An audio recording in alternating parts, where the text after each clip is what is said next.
चौसीमा Vaishali.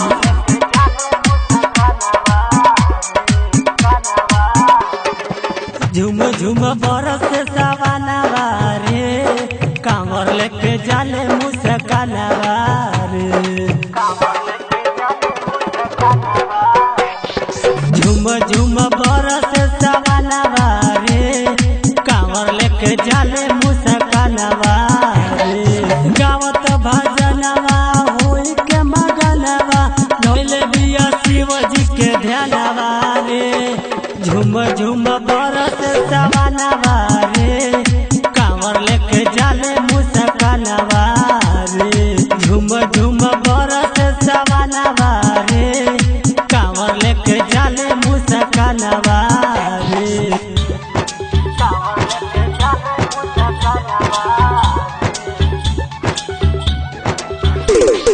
DJ Kanchan Raj.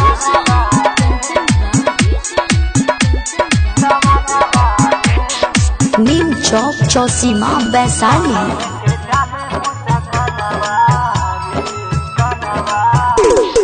रही रही तड़केला कारी रे बदरिया, थर थर कांपेला भिजल शरीरिया।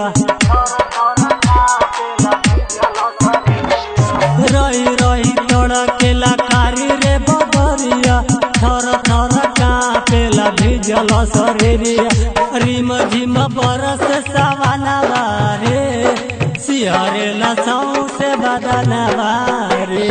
झुम झुम बरस सवानवा रे, कांवर लेके जाले मुस्कानवा रे।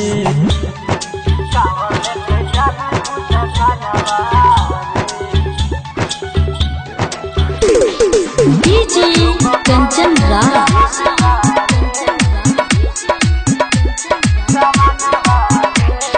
नीम चौक चौसीमा वैशाली।